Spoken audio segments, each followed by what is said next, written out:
Welcome back to Kermode Uncut, where it's time once again for our TV Movie of the Week. Now, if you listen to the Radio 5 live show I did with Simon Mayo, you'll know that this week's pick is Punch Drunk Love, the Paul Thomas Anderson film starring Adam Sandler. Now, Paul Thomas Anderson's new film, The Master, is currently out in cinemas. I had a lot of correspondence from people saying I went to see it, loved it, thought it was brilliant, many who saw it in the 70mm print.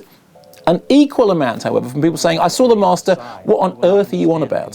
What's to like about this film? It has no narrative, it has no story. Why do you like it so much? And it got me thinking about just how that reaction was replicated when Punch Drunk Love first came out. I absolutely loved it. Loads of people really hated it. The world first found out about Punch Drunk Love at a press conference at the Cannes Film Festival. Paul Thomas Anderson was there promoting Magnolia, which was a real critic's favourite. Everybody absolutely loved it.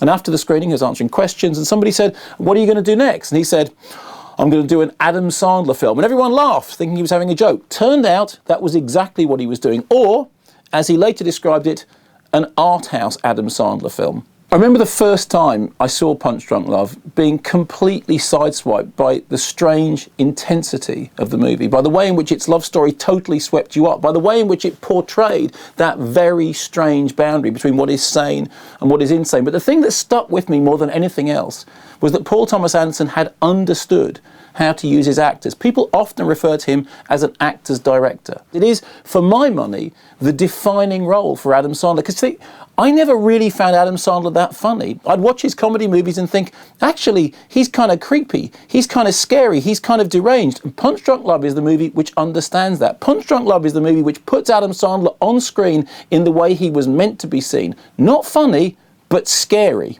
The story of Punch Drunk Love is pretty much as wafer thin as the narrative of The Master. It's a story of two misfits who find each other. It is also a story of that strange border between extreme love and extreme violence. Now, believe it or not, somewhere in the backstory of Punch Drunk Love, there is a real life story, the story of David Phillips, who figured out that by collecting the coupons on the back of Healthy Choice puddings, he could rack up air miles that were way more valuable than the product he was buying. The story is that for $3,000 worth of Healthy Choice puddings, he accumulated 1.25 million miles of air travel. Now, all that stuff is, in the end, just backstory. What's front and centre in the movie is the very strange relationship between the two central characters, played by Adam Sandler and Emily Watson.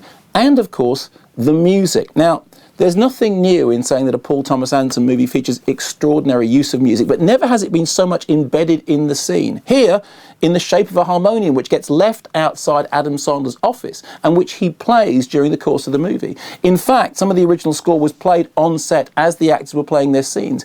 It's really one of those movies that is this close to being a musical. And, of course, we have the extraordinary use of He Needs Me from Popeye.